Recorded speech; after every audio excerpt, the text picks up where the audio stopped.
हम शांति से बैठा रहे तो ये भी शांति से बैठा।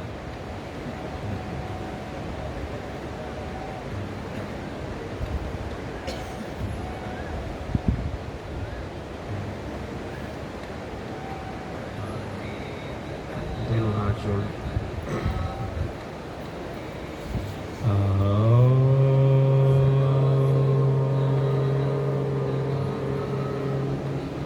पूर्णमद पूर्णमिदं पूर्णात् पूर्णमुदच्यते पूर्णस्य पूर्णमादाय पूर्णमेव वशिष्यते।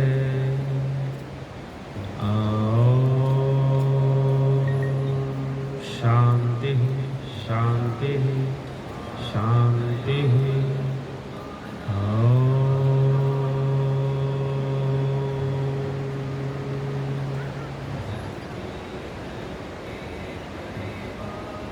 आंखें खोलकर आराम से बैठे सही।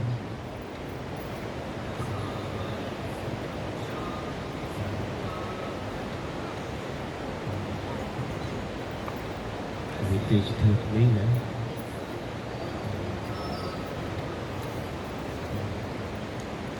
तो अभी हम अपनी चर्चा आगे बढ़ाएंगे, चर्चा करेंगे।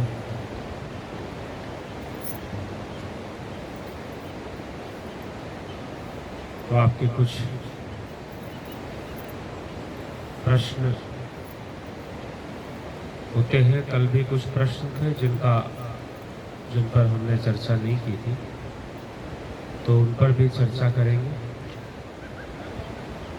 और कुछ विषयों को समझने का प्रयास करेंगे। मनुष्य जीवन भाग्य से मिला है, बड़े भाग्य मानुष तन पावा। सुर दुर्लभ सदग्रंथि गावा, साधन धाम मोक्ष करि द्वारा, पाई न जिन पर लोक सवार।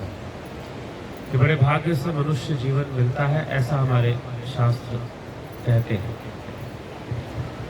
कि जो भाग्य से मनुष्य जीवन मिलता है, यह ऐसा क्यों कहा गया कि बड़े भाग्य से मिला है? क्योंकि इस मनुष्य जीवन में योग संभव है, हम योग कर सकते हैं। जो भोग की क्रियाएं हैं वो सभी योनियों में की जाती हैं, लेकिन जो योग है अर्थात स्वयं की यात्रा करना, आत्मा की यात्रा करना, योग की ओर जाने का जो मार्ग है, या उस ओर बढ़ने की जो प्रेरणा है और उस ओर जो हम बढ़ते हैं, यह हम योग में ही यह संभव है। अन्यथा भोग तो सभी जीवों के द्वारा सामान्य रूप से हो ही रहा है, संपूर्ण जीव भोग कर ही रहे हैं। इसीलिए ऐसा कहा गया कि बड़े भाग्य मानुष तन पावा, बड़े भाग्य से मनुष्य जीवन मिलता है, क्योंकि मनुष्य जीवन से ही योग संभव हो पाता है। तो इसलिए ये ऐसी बात कही गई। भोग युक्त जो कर्म है, आहार निद्रा भय मैथुन, ये सब सभी जीवों के द्वारा किए जाते हैं, मनुष्य के द्वारा भी किए जाते हैं। लेकिन मनुष्य योग भी कर सकता है, यह मनुष्य का सामर्थ्य है। वह संकल्पवान बन सकता है, संकल्पवान बनकर जो है अपने संकल्प शक्ति का प्रयोग करके अपने आप को योग मार्ग पर आगे बढ़ा सकता है। तो संतों की वाणियों में इसलिए ऐसी बातें लिखी गई हैं कि भाई परापत मानो को देहुरिया, गोविंद मिलन की यही तेरी परिया। गुरबानी में इस तरह से कहा जाता है कि मनुष्य जीवन मिला है, क्राउन ऑफ क्रिएशन कहा गया है कि यह सृष्टि का सिरमौर है।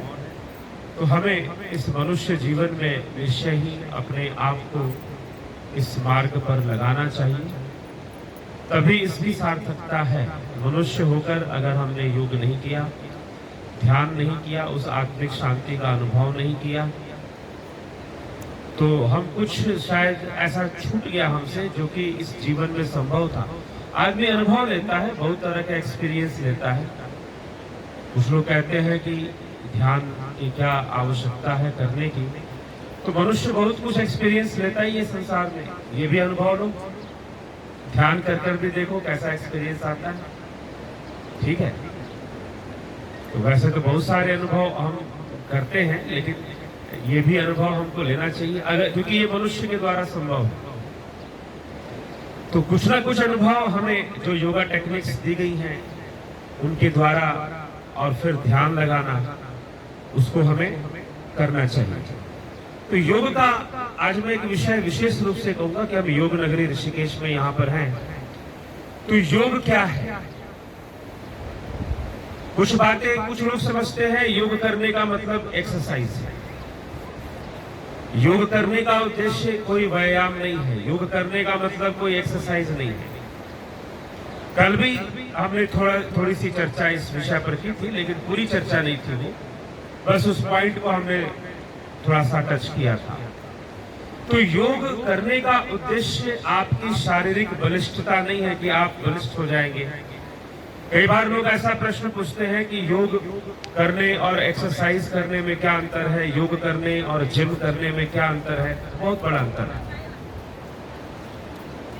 हम जिम करते हैं, बॉडी बिल्डिंग करते हैं, मसल्स बिल्डिंग करते हैं, आउटर हमारा जो बॉडी है, मस्कुलर बॉडी को हम ज्यादा स्ट्रांग बनाते हैं, बस उतना ही हो पाता है। योग करने का यह उद्देश्य नहीं है। सबसे पहली बात तो योग साधन है आत्मज्ञान का, सेल्फ रियलाइजेशन, आत्मज्ञान की ओर बढ़ना योग का उद्देश्य। इसलिए महर्षि पतंजलि ने कहा था तद्रष्टु स्वरूपे अवस्थाना, तुम अपने स्वरूप में स्थित हो जाओ तो तुम्हारा योग हुआ। तो यह बहुत आगे की चीज है। लेकिन अब ये स्वरूप में स्थित हम कब होते हैं? हम अपने रियल सेल्फ में कब स्थित होते हैं? अब एक आकाश है और एक घटाकाश है। अभी हम ऊपर देख रहे हैं तो क्या है, आकाश या घटाकाश? घटाकाश। हम कहीं भी देखेंगे तो घटाकाश ही देखेंगे, तो आकाश को नहीं देखेंगे। घटाकाश और आकाश में क्या अंतर है? आकाश शुद्ध आकाश तत्व को कहा जा रहा है, और घटाकाश जो उसमें आवरण आ रहा है, आवरण आ रहा है, बादल के कारण, हवा के कारण, सूर्य की रोशनी के कारण आवरण आ रहा है। कोई ना कोई आवरण आ रहा है। सूर्य के प्रकाश के कारण थोड़ा आवरण आ जाता है, कलर्स आ जाती है, रंग आ जाता है। बादल, काले बादल हैं, सफेद बादल हैं, घने बादल हैं, छोटे बादल हैं, बड़े बादल हैं, उनसे भी कुछ हो जाता है। तो अलग अलग स्थान पर कहीं आकाश पोल्यूशन के कारण हमें स्पष्ट नहीं दिखाई देता है कई बार। तो इस तरह से हमारे रियल सेल्फ जो है, हमारा जो प्योर कॉन्शियसनेस है, उसके ऊपर आवरण है, गुणों का आवरण है, असंतुलन है, और उसका कारण असंतुलन है। गुणों का आवरण है, 3 गुण है। कभी मन के अंदर रजोगुण, सतोगुण, तमोगुण, लोभ, मोह, काम, क्रोध, अहंकार और अनेकों विचार, अनेकों वृत्तियां, इंद्रियों से उत्पन्न होने वाली वृत्तियां, सुख पैदा करने वाली वृत्तियां, दुख पैदा करने वाली वृत्तियां, क्रोध उत्पन्न करने वाली वृत्तियां। ठीक है, ये सारी चीजें उसको ढक के रखती है, ढकी हुई होती है। तो ये जो ढका हुआ है, यह सब सीधा बैठे और ध्यान इधर रखें। तो जो ढका हुआ है हम उसको ही देखते हैं, हम उसी का अनुभव कर रहे होते हैं। तो योग अब क्या कहता है कि ये जो ढका हुआ है, ये जो कॉन्ट्रास्ट बन रहा है, इसी के कारण हम इस संसार में बहुत कुछ कर रहे हैं। अब इसका संतुलन कैसे लाया जाए? संतुलन कैसे लाया जाए? 3 गुणों को संतुलित किया जाए। तो तन स्थिर, मन स्थिर। पहले तन को स्थिर करूं, मन स्थिर होगा, मन स्थिर होगा तो आत्मा स्पष्ट, हमें आत्मानुभूति होगी, आत्मज्ञान होगा। तो ये करने के लिए ही अब योग में सारी चीजें लाई गई। तो योग में हमारे शरीर को, इसे कहते हैं घट योग या घटस्थ योग। इसको हठ योग भी कहते हैं। हठ योग के कई नाम हैं।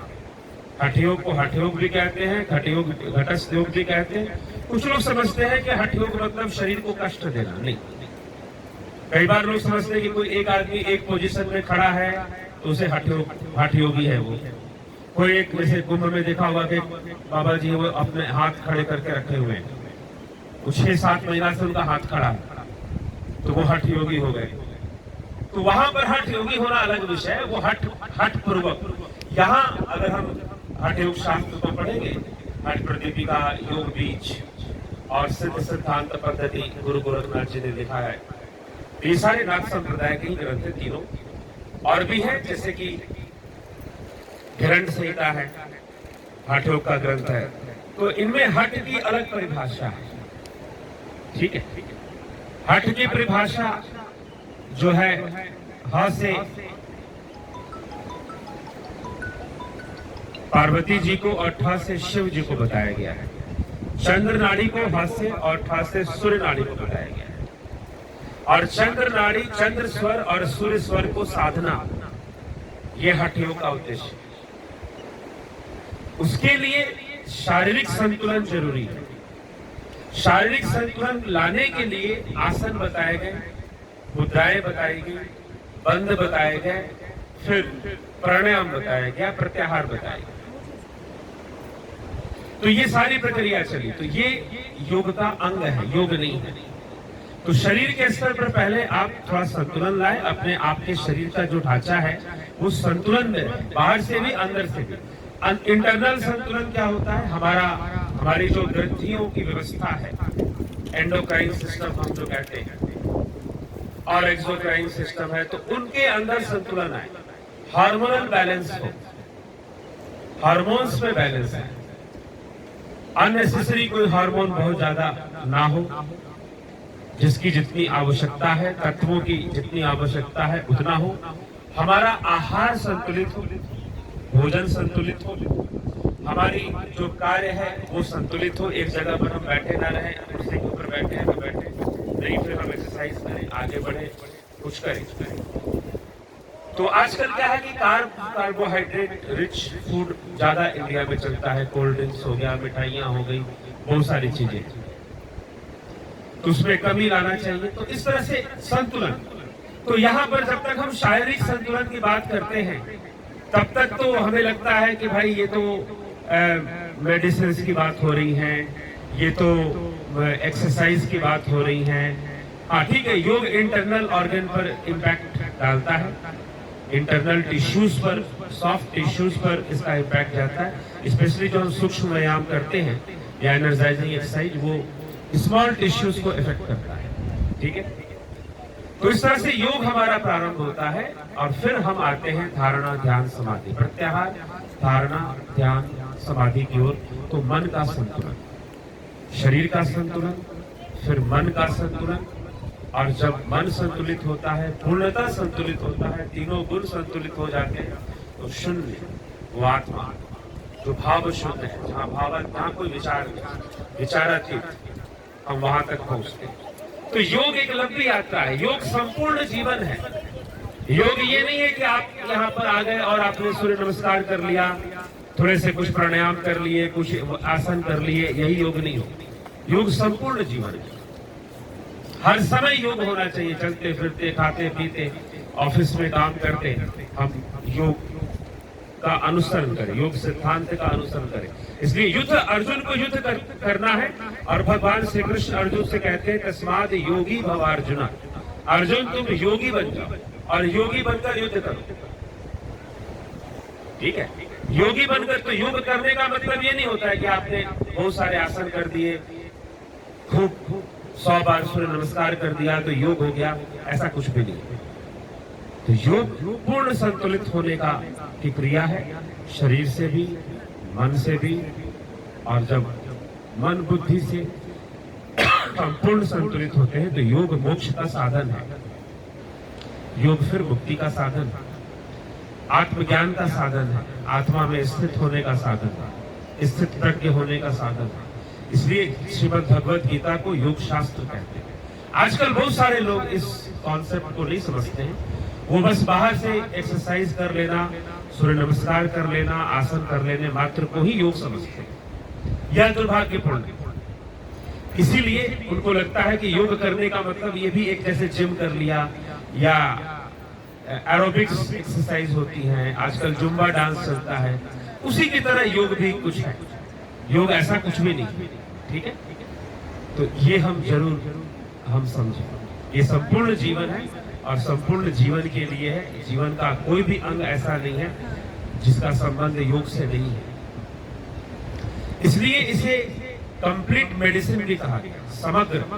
तो जो कंप्लीट जो स्वास्थ्य होता है, जो हेल्थ होता है हमारा, वो क्या है? Not only physical wellbeing, physical wellbeing, psychological wellbeing, spiritual wellbeing, ये तीनों जब होगा तब हम हेल्दी होंगे, तब हम कहेंगे स्वस्थ। ये WHO ने भी यही परिभाषा दी है, वर्ल्ड हेल्थ ऑर्गेनाइजेशन। इन तीनों का अच्छा होना जरूरी है, सिर्फ फिजिकली नहीं, ठीक है। और ये तीनों टारगेट्स सिर्फ योग से फुलफिल होते हैं। कुछ थेरेपीज हैं, मेडिसिन दे रही हैं, कुछ टेक्निक्स हैं, आपको एक्सरसाइज दे रहे हैं, कुछ टेक्निक्स फिजियोथेरेपी है, तो अलग अलग चीजें दे रहे हैं। लेकिन योग एक ऐसी विद्या है जो आपको ये तीनों चीजों को फुलफिल कर देता है, फिजिकल फिटनेस को भी, मेंटल फिटनेस को भी, और स्पिरिचुअल डेवलपमेंट को। तो ये समग्र औषधि है, इंटीग्रेटेड मेडिसिन है योग, ठीक है। तो इस तरह से हमें योग को समझना चाहिए। आज बहुत जरूरी है कि लोग कंप्लीट कॉन्सेप्ट को समझे योग के बारे में, कि वास्तव में योग क्या है, ठीक है। चलिए।